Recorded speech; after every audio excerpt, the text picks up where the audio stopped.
Welcome to the SalesIntel Series 2 podcast, Pipeline Pioneers, where our goal, our objective is to help the community learn from the experts, from practitioners, as to how to build a strong pipeline that ultimately converts into revenue. As we know, pipeline is the heart and blood of any organization, and generating pipeline isn't just sales responsibility or marketing responsibility or BDR responsibility. It truly takes a village to come together to build a pipeline that ultimately converts into revenue. Today, I'm excited to have Caroline Holt with me. Caroline, welcome to the show. Thanks, Manoj. It's great to be here. Well, thank you. So to kick things off, Caroline, would love to start with your introduction and your business and how, in your role, do you build the pipeline? Sure, absolutely. Well, my name is Caroline Holt. I am the founder of a consulting practice called Toying with This Idea. I've had the program practice since 2007, but it's had different iterations over the years. But I actually started my career on the product side. So I worked at a funky little research company in Washington called the Corporate Executive Board, which is now part of Gartner. But I started there. I was working doing HR research, and then they figured out that I was really good at talking to our clients. So I moved over to the sales side, first as a BDR. I scheduled about 330 meetings, all outbound for chief marketing officers and general counsel in the Fortune 500.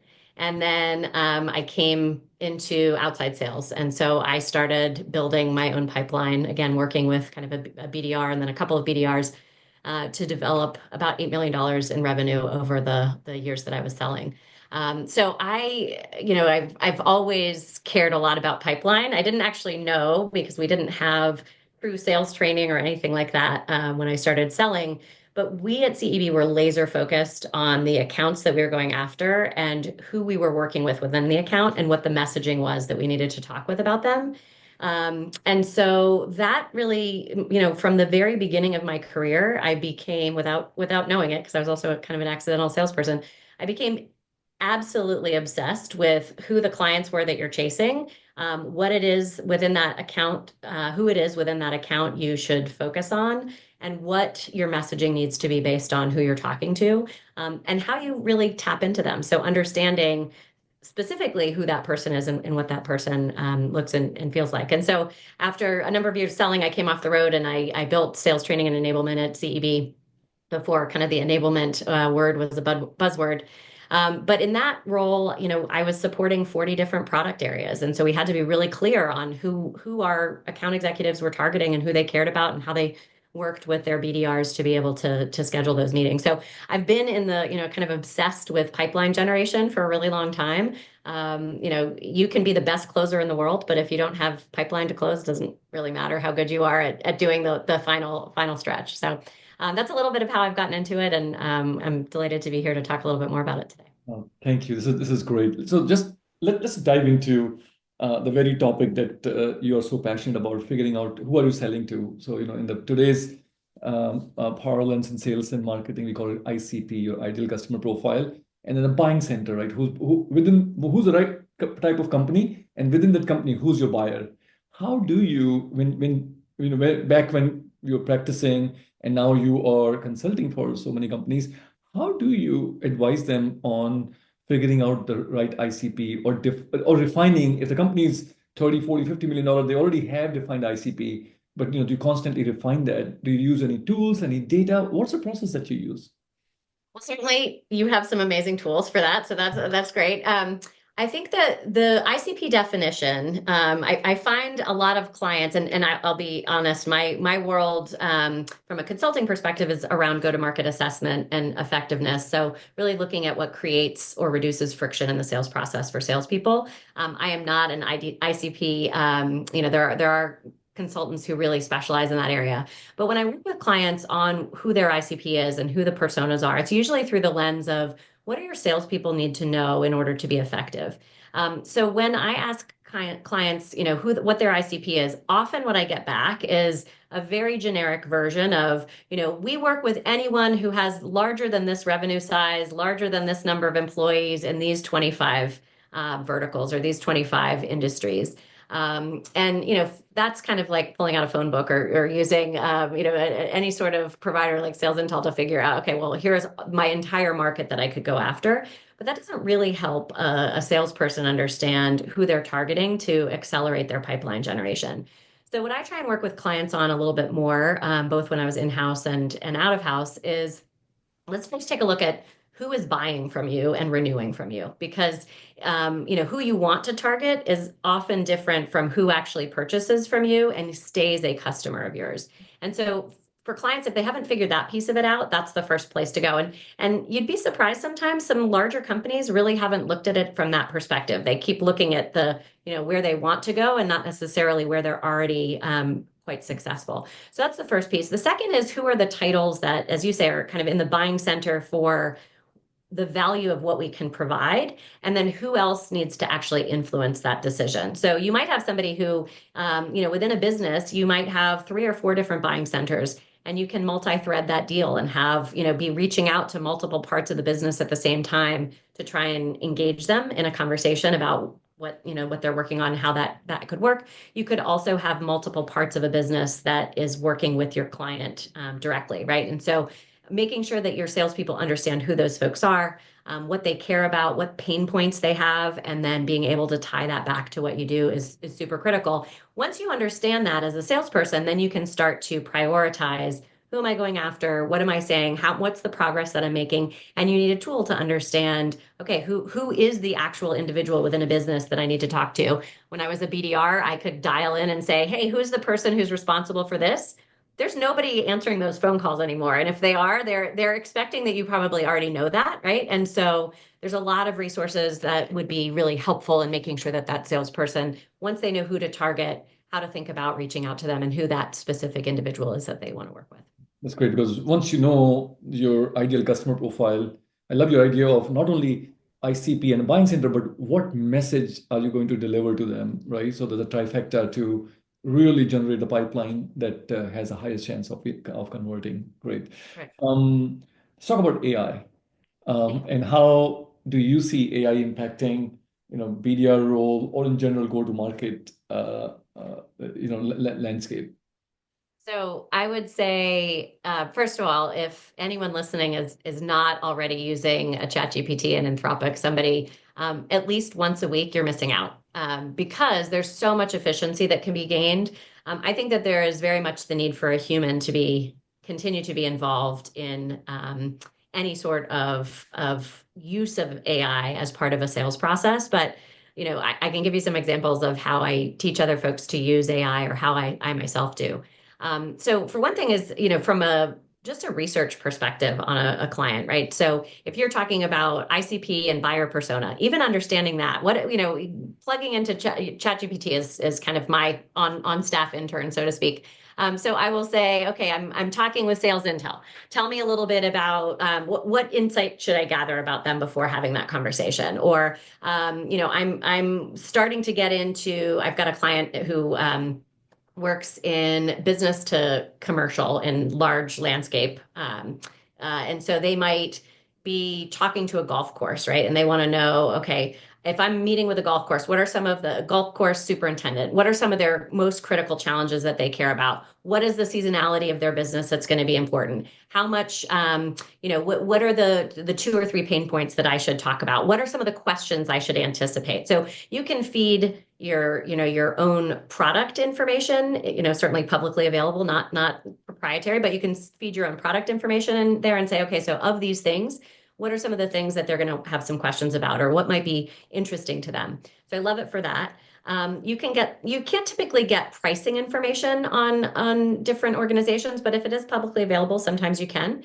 So you can, I find it super powerful to say, I'm going to meet with this organization. Tell me a little bit about how they compare to these 2 or 3 other competitors, or they are currently working with this competitor of mine. What are some of the things that they're going to like about that? Why would they switch? Why would they not? Right. And it's, again, you need a human, right? So it's not like whatever it's feeding you, you just take and start to hand over. But it's helpful background information, stuff that when I was a salesperson would have taken me or somebody on my team a number of hours to put together. You can get it back in a matter of moments. I love it from a prioritization perspective. So you can kind of plug your calendar in and say, okay, when, tell me when the next time I'm meeting with Manoj is, right? And oh, you're actually talking to him on Wednesday. Or so those sorts of things I think are really powerful. I love, there's just so, I feel like every day there are more interesting ways to use it. I used it recently. A client was asking me about some, kind of innovative sales kickoff ideas, and I just popped it in there. And I said, well, here's some start. And then it gave me enough to start to work with, and then I played around with it from there. So I think there's probably you're only as limited as you can think of ways to use it. And I have found that the more that I use it, the more comfortable I am with using it. I love how it's sitting in sales tech now as well. I think some of that is already well executed. I think some is more in the idea state and not quite ready for prime time yet. But I love that companies are trying to figure out how to get AI to be optimized within their technology. That's great. So mostly in the research ideation, just save the time that otherwise, BDRs and AEs, were spending. This is awesome. So, you define your ICP, your buying center, you know exactly what to tell them. You have all the research, right, available for sales and marketing purposes. How do you optimize your investment across multiple channels? Because generating pipeline isn't just, go put the paid ads. You have to do that. Not only just hire a couple of BDRs, you have to do that, right? I often play an interactive game with my guests. So let me switch the gears and we can share the screen here, Caroline. I know you are not actively an insider in a business, right? You're helping many companies. Insider in lots of businesses, but You're an not an insider in a insider. lot I of businesses. don't have a sales team myself. You're looking at the sales team. Right. No, this is great. So let's say we can take one or two scenarios. Let's say if you're an insider in SalesIntel, how would you advise me? What questions would you ask me to advise me to say, Manoj, here's how you should be investing your 100 pennies? Yeah. So when I saw this in some of your prep materials, I thought, okay, well, this is really interesting because it would be very difficult to allocate 100 pennies without knowing a lot of detail about how you go to market and how you think about, what the maturity of your own business is and who your competitors are. Obviously, I know some of that. But I was thinking about some of the things that I would want to know from you in terms of, where I'd want to invest first. So, one of the things that was on the message that you sent, although I don't see it up here, is customer success, right? And I actually think that, like ICP, and I mentioned this earlier, starting with who your customers are that you're successfully serving today. I think a lot of companies make the mistake of going after new logos and not really thinking about where they're already making money. It is not easy to get more money from existing customers. So I want to be clear on that. But if you're already doing well with a certain set of customers, looking at how you can expand and grow that, right? And then start to go after more folks like that. But if you're finding that people are not renewing or they're not growing, those accounts are not growing in the way that you'd like, I would say you start with 50% in your customer bucket of your customer success. So let's make sure that our customers are getting to value quickly, that they are a referral source for us, that they are that the QBRs that we're delivering have a so what for the customer, where they are seeing exponentially more value than the cost of the sale. So that would be the first thing. The second I would say is, are your leaders and your salespeople and your product people, frankly, aligned on who that ICP is and those buyer personas that you're going after, right? So often I see product folks who are like, well, this is not really at all what it's designed to do. And so we keep having these situations where the salesperson sells something that's not quite right. Or, and then the salesperson says, well, the thing that you're trying to sell is not something that the market wants. And so I'm selling the thing that the market wants and hoping it'll influence the product. So that alignment on those personas and those ICPs, are they buying and renewing, as I mentioned, but do we have a clear message for them? Is that message different based on the titles or the part of the business or the size of the business or the buying centers? And does my sales team know how to morph that message? Do we know who else is going to influence that sale? And we know how to talk to, once we get the value to the CRO or the sales ops person that you're selling to, Manoj, then, does your team know how to then loop in the finance person and speak their language, whether they get in front of them or not? Are you all easy to buy from? Do your salespeople run that full cycle or pieces of it? So if the answer to any of those questions is no, then you probably need to move right quickly into kind of the sales and sales enablement place where you can really define more of that. And then as you think about going beyond that, the inbound versus outbound, right? So you're talking about channels. Inbound is great if you have enough inbound interest, right? So a lot of companies don't have that yet. And so if you're going outbound, you're interrupting people, they're focused on other things, they're not in an active buying cycle. So do you have tools and materials? Do you have scripting? Do you have skills, folks who can create opportunity as opposed to simply follow up on opportunity, which is a different part of the buying cycle. So I find a lot of clients don't have those two. So I'd say, that enablement piece or that kind of definition of what we need to be saying and doing for the right people, it would be the next place I'd spend resources. And then I think the last place, around the partnerships and that community partnerships piece, I think, the LinkedIn community. I think about Jason, right? The amount of time that he is influencing the brand image of SalesIntel and talking with folks. I think that is helping create buzz in the marketplace, and then understanding the partnership size. Are there other people who should be talking more about what you're up to, how to think about it? Is that complementing your, BDX, ABX strategies? How that all comes together is super powerful. So I'm not doing a very good job playing your 100 pennies game, but that's how I All would good. think You know, about that's why I took it off. This is pick, two channels, right? Um, uh, and then say for what type of companies will those channels be the most optimum, right? Communities, for example. it. Mhm. Last year, a lot of our go-to-market leaders, they put community, partnerships, and events. Those are the three favorite choices for them. Mhm. Um, what questions would you ask a company that leads them to invest more in community?